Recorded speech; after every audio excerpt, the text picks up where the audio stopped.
Welcome to Crisis in Perception, where we examine the systems shaping our world one book at a time. It's great to be here.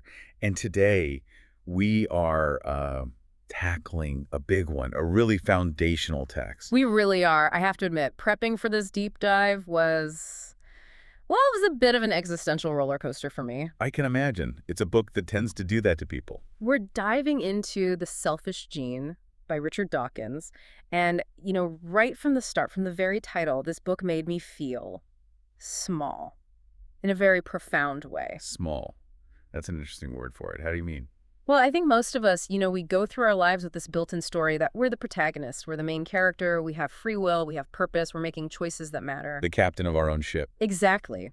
And then you read this book, and Dawkins essentially walks up, taps you on the shoulder, and says, actually, you're not the captain, you're the ship.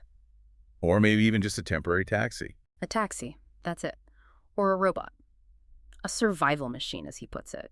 And our whole purpose, this grand drama of our lives, is really just about transporting these tiny ancient passengers, our genes, safely into the next generation. And once that job is done, the taxi is decommissioned. Right. The universe basically says, okay, your ride is over. Thanks for the lift. We don't need you anymore. It's humbling, to say the least. It's a profound ego check. Yeah. And that's precisely the crisis in perception we're digging into today. It's a fundamental shift in perspective, Yeah. a total reframing of how we understand not just biology, but life itself. And that's the central mystery I really want us to unpack. Because when we look at nature, if I go for a walk in the woods or I watch a David Attenborough documentary, I see beauty, I see cooperation, I see a mother bird tirelessly feeding her chicks, I see a colony of ants working in perfect, intricate harmony. It all looks so purposeful. It looks like everyone is working for the good of the species or the good of the group. That's the comforting narrative, isn't it? It's the story we like to tell ourselves about nature, the sort of Disney version of biology. Totally. But then Dawkins comes along and asks this really sharp, really uncomfortable question. He asks, who or what is all that cooperation actually for? Right. When we see competition, who is the actual competitor? Is it the lion against another lion? Is the pride against another pride? It's evolution selecting for the fittest individual, the fittest group.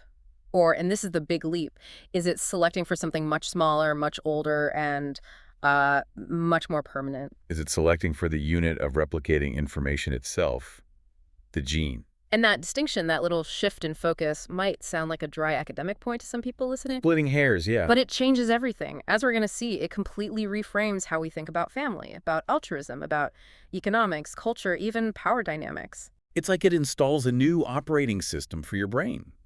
Gene-centered thinking has, for decades now, quietly become the foundational logic of modern biology, yet the public conversation around it is often still stuck in a pre-1970s mindset.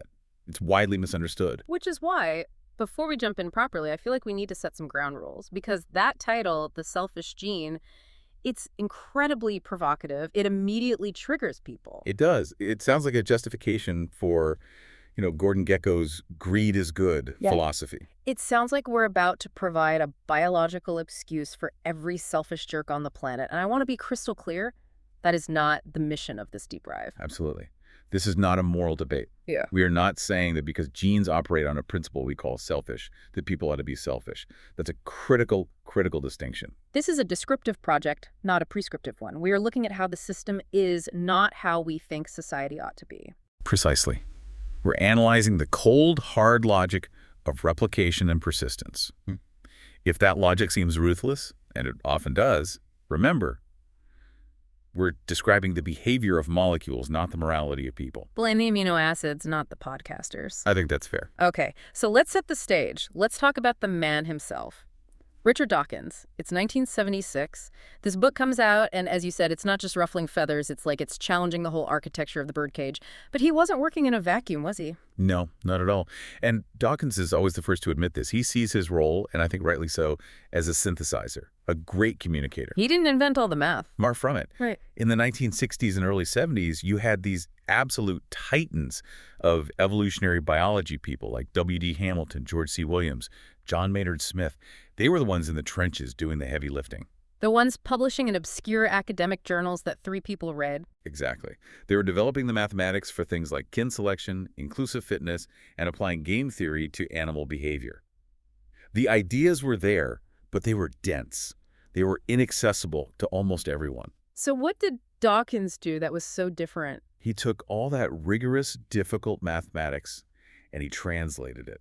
He wrapped it in a metaphor so powerful and so intuitive that it made the logic click for millions of people.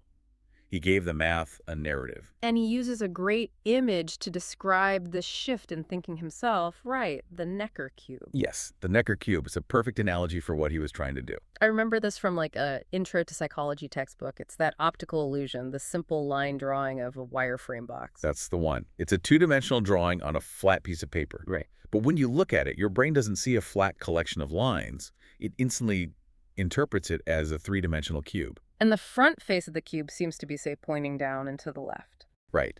But if you keep staring at it, or if you blink, something amazing happens. The whole thing flips in your mind. Suddenly, the front face is pointing up and to the right. But nothing on the page has changed. The ink is still in the exact same place. Exactly. The data is constant. The facts on the ground are identical.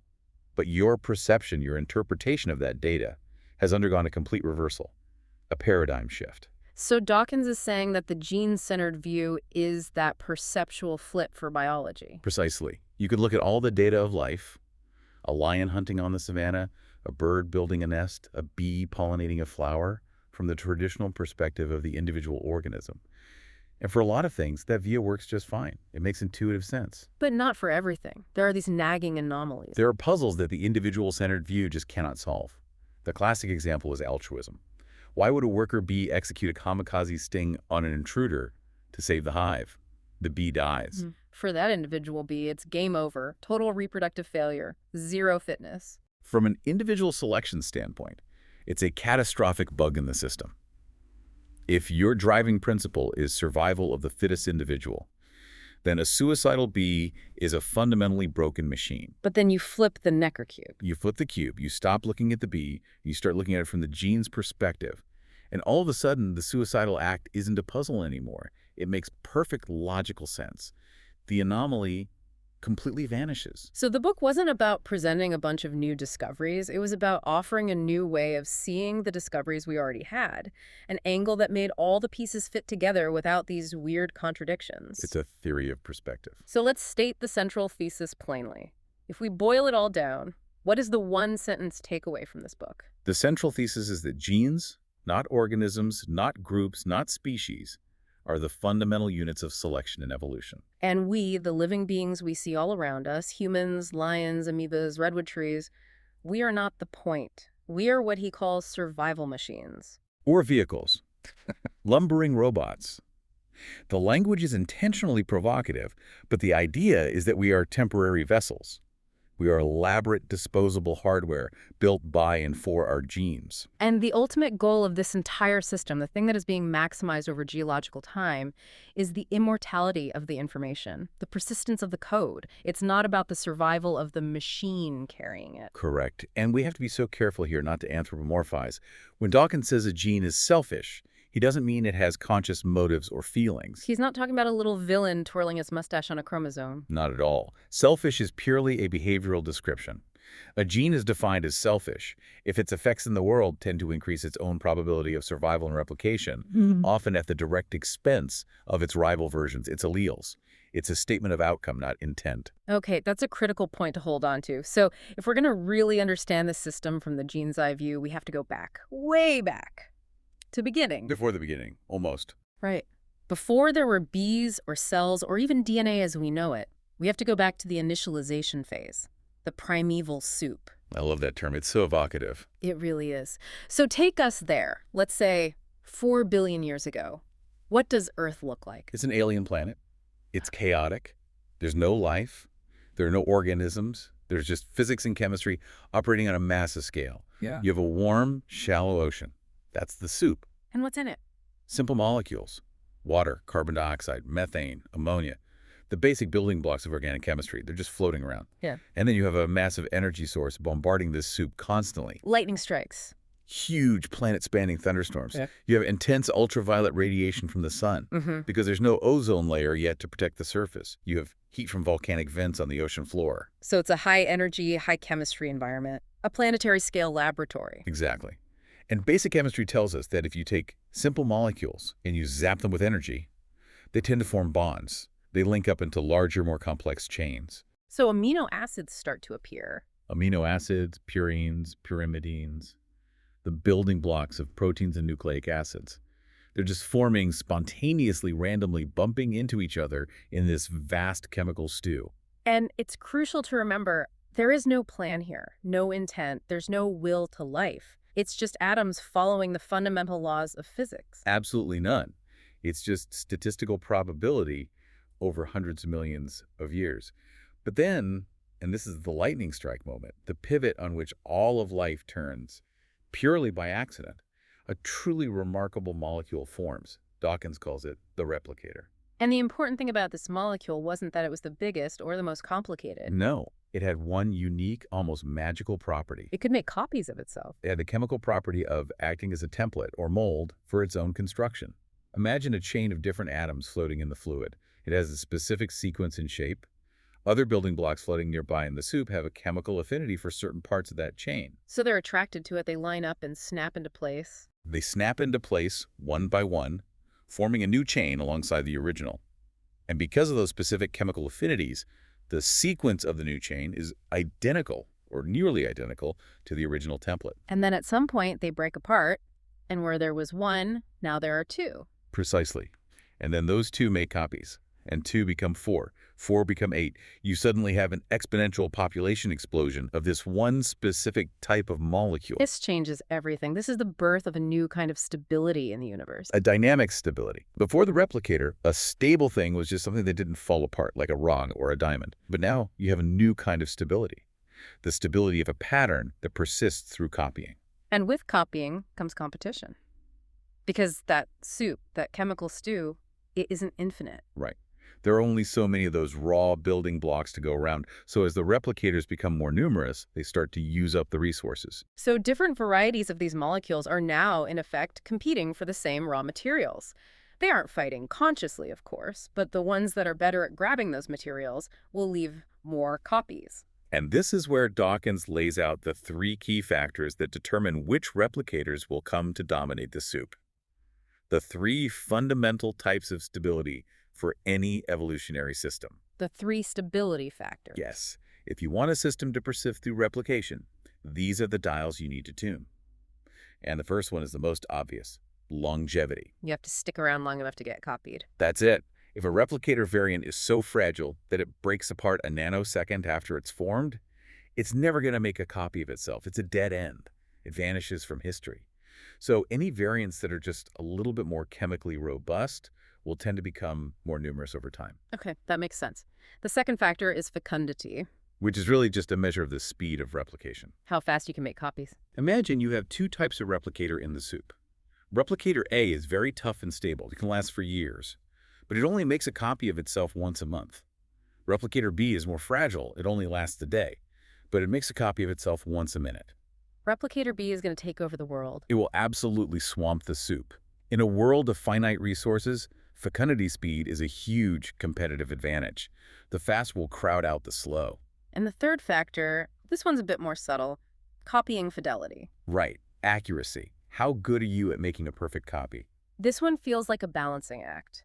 Because if the copies are always a little bit wrong, and then those slightly wrong copies make more copies that are even more wrong. You're playing a game of telephone. The message degrades. After a few generations, the information is just garbled noise and the lineage dies out. The copying mechanism has to be incredibly precise for complexity to emerge.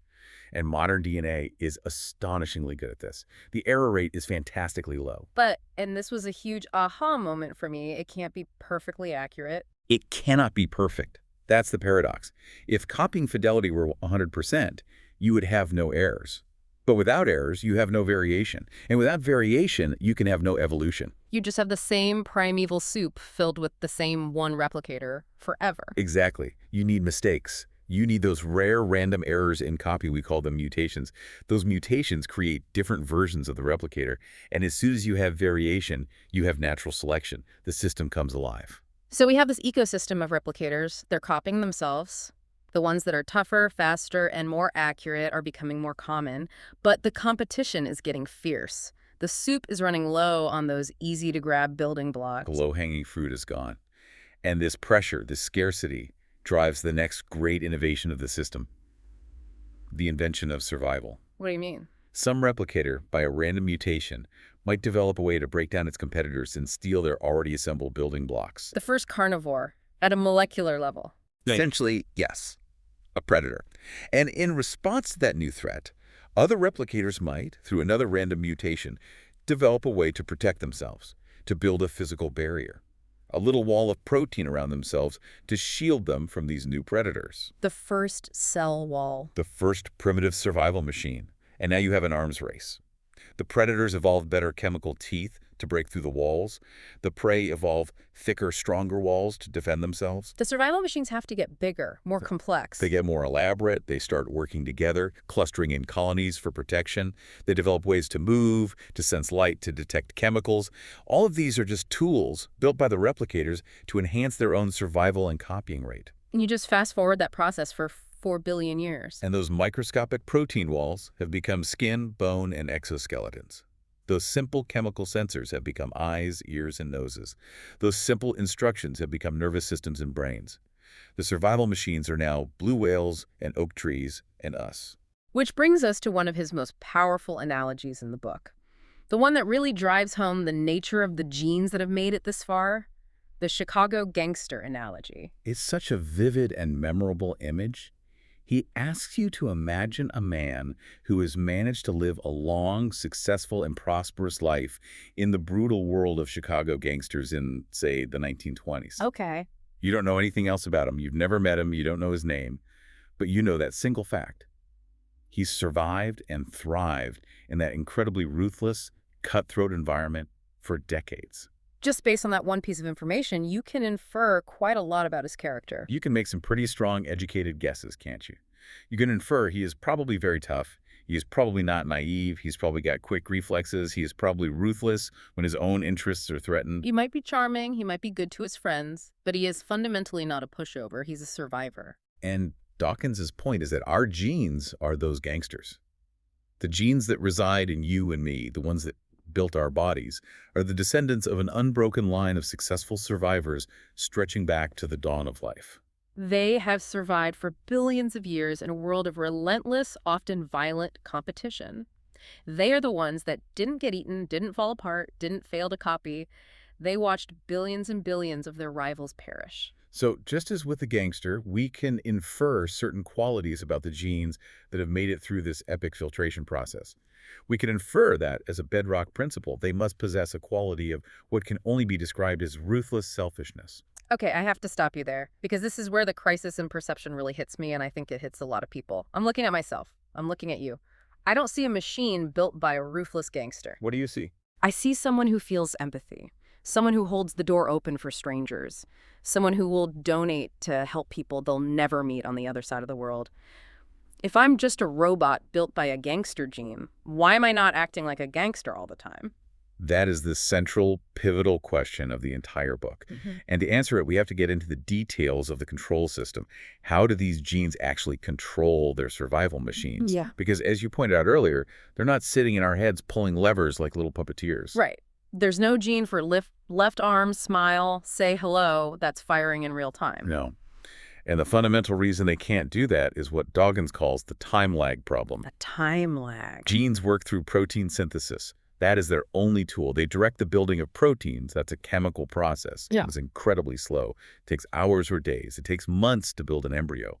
But the world, the environment, changes in milliseconds. If a tiger jumps out of the bushes at you, your genes can't start a chemical reaction to synthesize a jump out of the way protein. You would be at dinner before the first amino acid was even laid down. The gene wouldn't even have gotten the memo that there's a tiger. Exactly. Ugh. The time lag is too great. So over millions of years, the genes had to evolve a workaround, a better control system. And Dawkins uses this wonderful sci-fi analogy of a probe sent to a distant star, which he borrows from a story called A for Andromeda. Okay, set the scene for me. Imagine we are an advanced civilization, and we want to explore or colonize a planet in the Andromeda galaxy.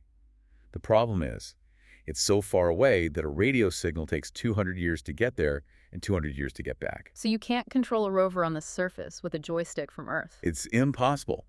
By the time you see the rover heading for a cliff and you send the stop command, the signal will arrive 200 years after the rover has already smashed to pieces on the rocks below. Real-time direct control is off the table. Completely. So what do you do instead? You don't send a simple remote-controlled robot. You build an advanced onboard computer. You give it artificial intelligence. Oh. And you load it with a program. A program with strategies, not specific commands. Exactly. General rules of thumb. Heuristics. If the terrain ahead looks unstable, slow down and analyze it. If you detect a source of energy, move toward it. If you detect a threat, take evasive action. You give it the capacity to learn, to predict, to simulate outcomes. And then you launch it, and you just have to trust the programming. You launch it, and for the next 400 years, you are completely cut off. The computer is on its own. It has to make its own decisions. The genes are those ancient programmers. They built the computer, your brain, and they programmed it with the ultimate prime directives. Survive, reproduce. But they're not the pilots. They're not the pilots. The brain is the executive. The genes set the policy, but the brain executes it in the messy, unpredictable, real-time world. And this is why we have consciousness. This is why we can imagine the future. It's the system's solution to the time lag problem. The brain evolved as a simulation machine. It runs what-if scenarios constantly. If I eat this berry, will it be sweet or poisonous? If I challenge the dominant male, will I win or get hurt? If I'm kind to this person, will they be kind back to me later? The brain simulates the future so the body doesn't have to die finding out the hard way. That's a perfect way to put it. Okay, but this brings me back to my original pushback. If the programmer is a ruthless gangster, why would it program the robot to be nice, to be altruistic? If the gene's only goal is to copy itself, altruism seems like a terrible strategy. This is the great altruism paradox, and for a long time it was the biggest stumbling block for Darwin's theory. To solve it, we had to do a little bit of what you might call gene-level accounting. Oh, boy. Don't worry, it's very intuitive. The key concept is kin selection, which was mathematically formalized by W.D. Hamilton. Let me ask you this. If a gene existed that made you incredibly, indiscriminately altruistic, let's say a gene that compelled you to jump into a raging river to save any drowning stranger, what would be the long-term fate of that gene? Well, if I jump in and drown, the gene dies with me, so it's gone from the gene pool. Right. A gene for suicidal altruism towards strangers is a self-defeating strategy. It will reliably eliminate itself from the population. It's an evolutionary dead end. Okay. But what if the person drowning in the river isn't a stranger? What if it's your full biological brother? Well, that feels different. Yeah. Instinctively, emotionally, it feels very different. It feels different because the underlying genetic math is different. On average, how much of your unique genetic information do you share with a full sibling? It's 50%, right? Yeah. Because we get half from each parent. Exactly. Now, let's look at this from the perspective of a single gene inside you. We'll call it the Save My Sibling gene. That gene is sitting in your body, which is a vehicle that contains 100% of itself. Your brother's body is a vehicle that has a 50% chance of containing an identical copy of a very same gene. Okay, I'm with you. So from the gene's point of view, if you die saving your brother, that's a loss of one copy of itself, but a gain of, well, half a copy, 0.5. That's a net loss. The gene pool loses half a gene. So based on cold logic, I should let him drown. That's bleak. But hang on, the calculation changes depending on the numbers. What if you risk your life to save 2 of your brothers from drowning? 2 brothers at 50% each. That's 100%. Now, it's a break-even proposition for the gene. A risky, but potentially worthwhile gamble.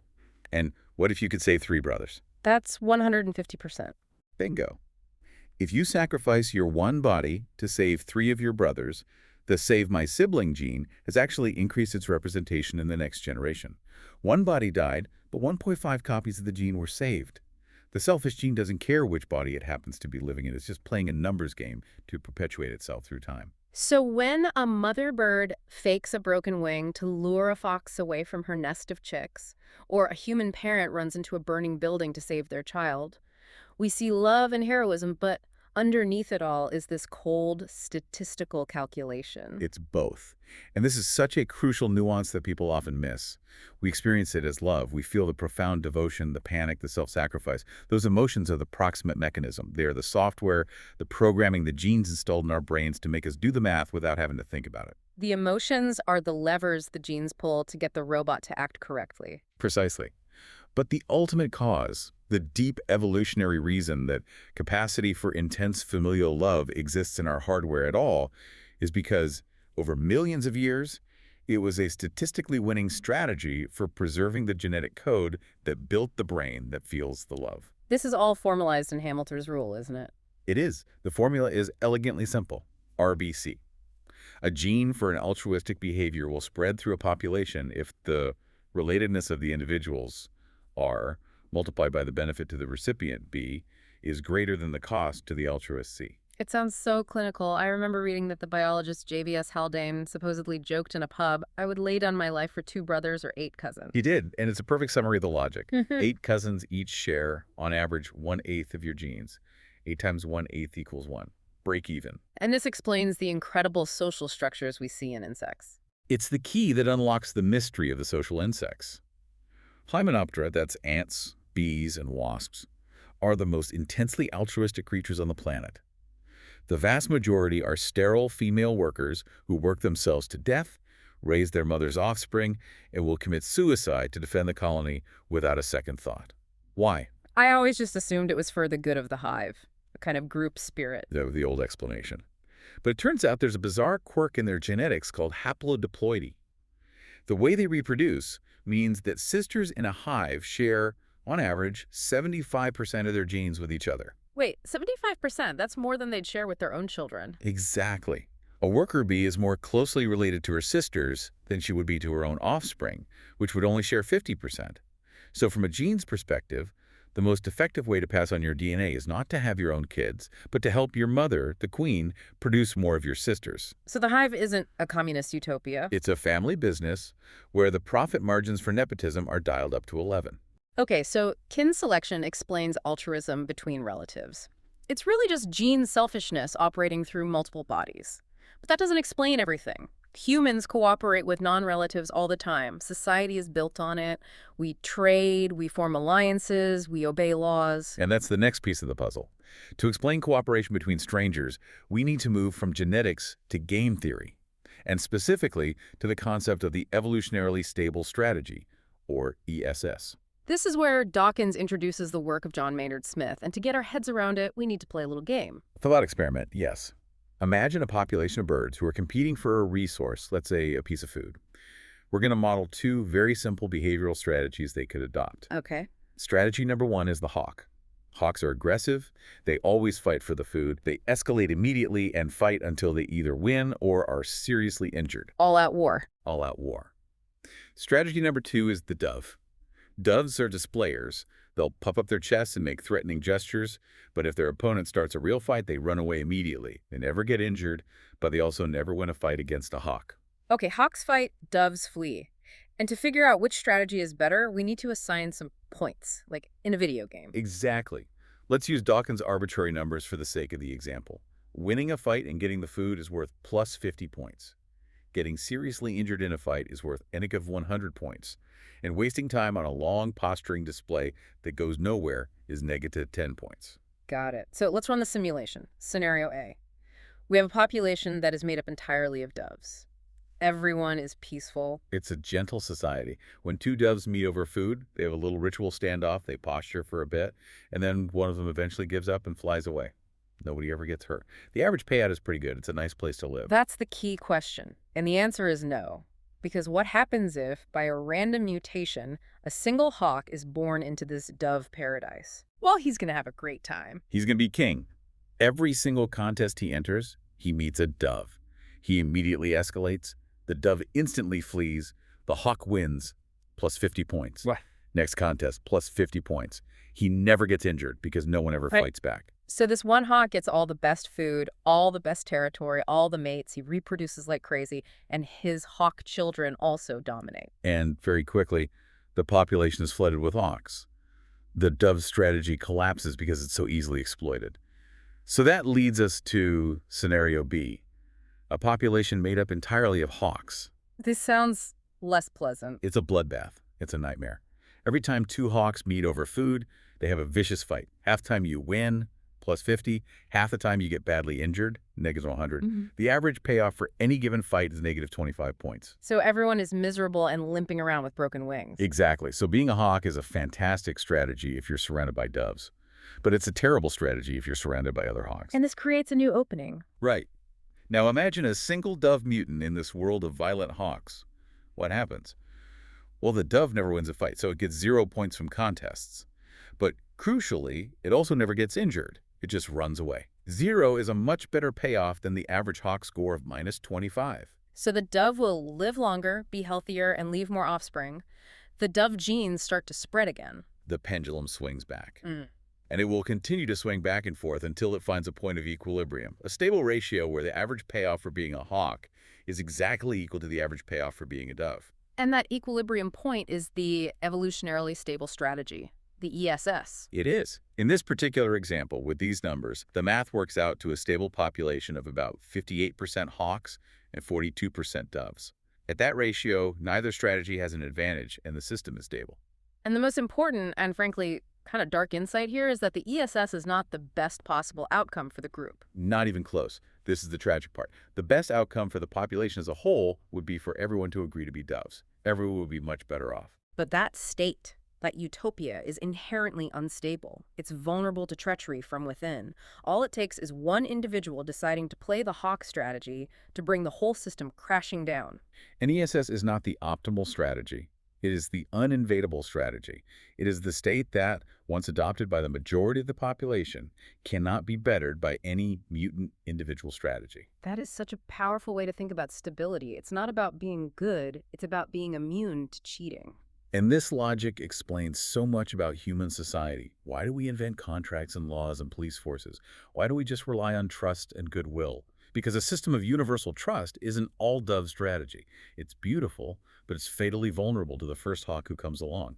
So instead, we build these complex, costly systems of enforcement, an ESS where the cost of cheating is artificially raised to keep the system stable. I want to shift now to an idea later in the book, which you actually developed more in a sequel, but the seeds are all here. The concept of the extended phenotype. This one really messed with my head. It's a radical idea. It pushes the logic of the selfish gene to its absolute limit. Normally, we think of a gene's effect, its phenotype, as stopping at the skin of the organism. You know, a gene for blue eyes, a gene for long legs. The gene builds the body and its job is done. Right. The phenotype is the physical manifestation of the gene, embodied in the organism. But Dawkins asks a very simple question. Why should it stop there? The beaver's dam is the classic example he uses to illustrate this. It's a perfect one. Think about a beaver dam. It's a huge, complex physical structure in the world. It's made of logs and mud and stones. It's not part of the beaver's body. But why does that dam exist? It exists because the beaver has a genetic predisposition, an instinct to build it. Exactly. The beaver's brain is wired with a dam-building program. And that brain was built by the beaver's genes. So you can draw a direct causal arrow from a gene inside the beaver to the shape of the lake in the valley. So the dam is just as much a part of the gene's expression as the beaver's own teeth. Dawkins argues that it is. The dam is a tool that the gene uses to manipulate the environment to ensure its own survival and replication. If a beaver has a gene for building a weak dam, the dam breaks, the lodge is exposed, a wolf eats the beaver, and the weak dam gene is removed from the gene pool. The lake itself is part of the survival machine's equipment. The gene has a long reach. It reaches out beyond the body. It has a very long reach, but it gets even stranger and, frankly, more sinister when a gene's extended phenotype reaches into the body of another species. The parasites. The parasites. He gives the example of a particular type of fluke, a flatworm that infects snails. When this fluke gets inside the snail, it somehow causes the snail to grow a significantly thicker shell than an uninfected snail. Now, wait a minute. A thicker shell. That sounds like it would be good for the snail, right? More protection. That's what you'd intuitively think. It looks like the snail is benefiting. But the fluke needs the snail to live for a very long time so the fluke can complete its own reproductive cycle. It turns out the thick shell is an adaptation for the fluke. So the parasite's genes are manipulating the snail's body. The snail is using its own energy, its own metabolic resources to build a fortress. But it's a fortress designed to protect the parasite that is slowly consuming it from the inside. The fluke's genes are expressing themselves in the snail's shell. That is profoundly disturbing. It completely blurs the line of what we consider an individual. Dawkins argues that we shouldn't really look at an organism as a single, coherent entity.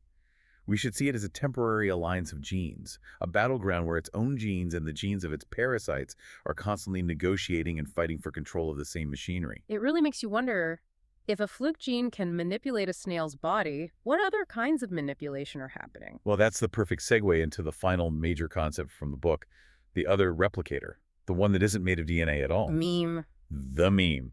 It's easy to forget that Dawkins actually coined this word in this very book, back in 1976. He was looking for a term for a unit of cultural evolution that would be analogous to the gene. He wanted a word that sounded like gene, but was rooted in the Greek word mimem, meaning something imitated. So he shortened it to meme. And of course, today, when we hear the word meme, we immediately think of, a funny picture of a cat on the internet with a caption. Has cheeseburger, yeah. But Dawkins' original conception was much, much broader and more profound. He defined a meme as any unit of cultural transmission, a tune that gets stuck in your head, a catchphrase, a fashion trend, the technique for building a better arch, the idea of God. And his radical argument was that human culture isn't just this sort of nebulous cloud of shared habits. It's a second evolutionary system running in parallel to the genetic one. And it operates by the very same fundamental rules. Yeah. The stability factors apply to memes just as they do to genes. Okay, let's break that down. Fecundity for a meme is its virality. How fast does the idea spread from brain to brain? Yeah. A catchy pop song or a viral video has incredibly high fecundity. An obscure philosophical treatise has very low fecundity. Longevity, how long does the idea stick around? Exactly. The concept of democracy, or the story of the Iliad, has demonstrated incredible longevity, surviving for thousands of years in the medium of human culture. The latest TikTok dance has very low longevity. Then fidelity, how accurately is it copied? A written law that is copied verbatim has extremely high fidelity. A piece of gossip that changes with every telling has very low fidelity. So our brains, and more broadly our entire culture, are the soup for this new replicator. Our minds are the soup. And memes are the replicators swimming in that soup, competing for the finite resources of human attention and memory. And here is the critical and somewhat scary connection to the whole crisis in perception. Memes are selfish too. What does a selfish meme even look like? How can an idea be selfish? In the exact same way a gene is. A successful meme is one that is good at getting itself copied. That is its only criterion for success. Yeah. It doesn't care if it's true, it doesn't care if it's logical, it doesn't care if it makes its human host happy or healthy. It only cares about replication. It only cares about replication. Consider a meme complex like the idea of celibacy within a priesthood. Okay, from a genetic perspective, celibacy is the ultimate failure. It's a guaranteed dead end. It is genetic suicide. If a gene for celibacy were to appear, it would be wiped out in a single generation. It has zero fitness. But now, flip the Necker cube. Look at it from the meme's perspective. The idea's perspective. If you are a priest and you are celibate, you have no family, no spouse, no children to distract you or compete for your time and resources, you can dedicate 100% of your energy to preaching, teaching, and converting others to the faith. You become a highly efficient survival machine for the meme, for the idea of the church. Exactly. The celibacy meme hijacks the vehicle. It actively suppresses the gene's prime directive reproduce in order to maximize the meme's prime directive replicate. So we are literally the battleground, the physical real estate where two completely different types of replicators are fighting for control. We are. Our genes want us to make babies. Our memes want us to spread ideas. Sometimes those two goals align perfectly. A meme like wash your hands before you eat helps both the genes and the meme survive. But sometimes their interests are diametrically opposed. A meme for martyrdom. A meme for martyrdom. Die for the cause. Or it is a glorious thing to die for your country. From a genetic standpoint, this is catastrophic.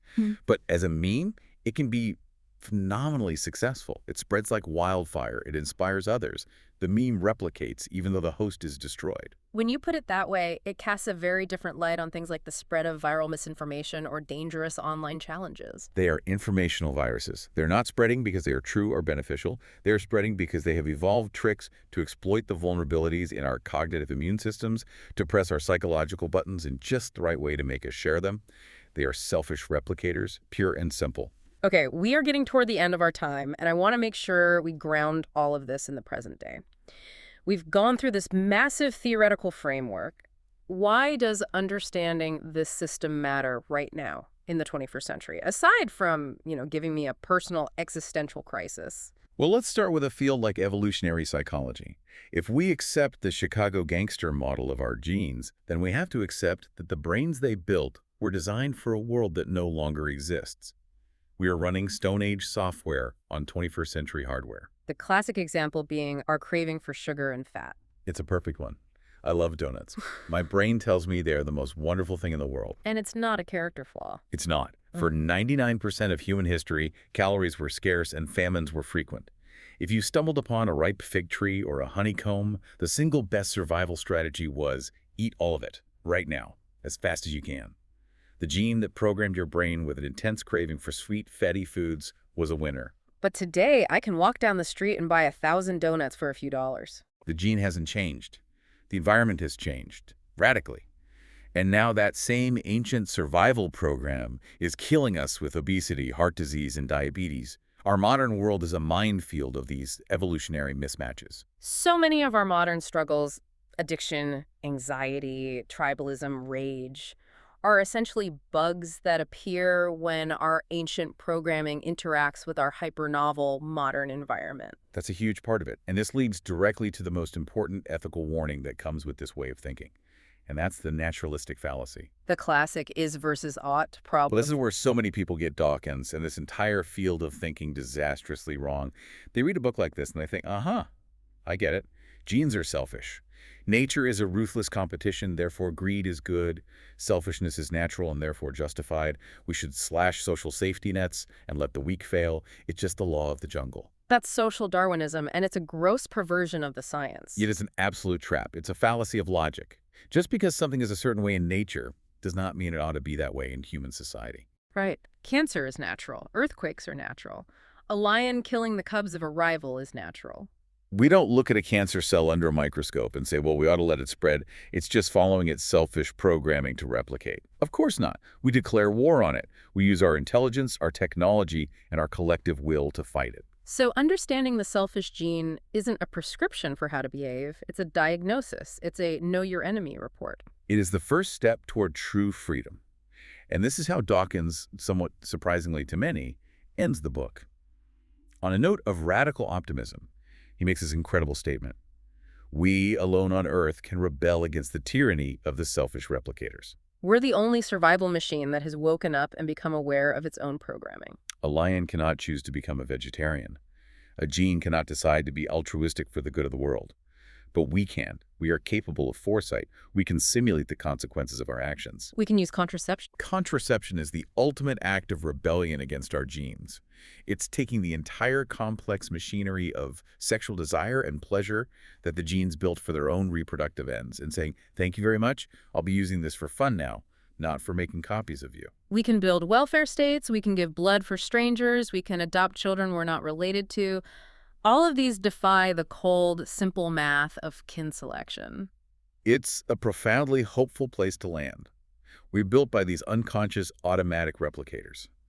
But the machine they built, the human brain, has become so complex, so powerful at simulation, that it has developed the capacity to turn around, look at its own source code, and say no. We can understand the game, which means we don't have to play by its original rules. Exactly. The system is blind and ruthless, the logic is cold. But the emergent property human consciousness and culture has the power to chart a new course. Unsettling, clarifying, and ultimately kind of empowering. I think so. It's a book that fundamentally changes the way you see the world. Once you learn how to flip that Necker cube, you can't really unflip it. Everything looks different afterwards. If you want to get the full, detailed argument, and we really only scratched the surface of the game theory and the mathematics of altruism, I highly, highly recommend reading The Selfish Gene. It's dense in places, but it's also a masterpiece of clear, elegant, scientific writing. It really is a landmark book. This project is free and publicly accessible. If you'd like to support the time, tools, and research behind Crisis and Perception, you can become a supporter on Patreon. For a shorter, visual overview of this topic, see the mini explainer linked in the description. If you enjoy this kind of systems-level analysis, please like, subscribe, and comment with books or topics you'd like us to explore next. Thanks for tuning in.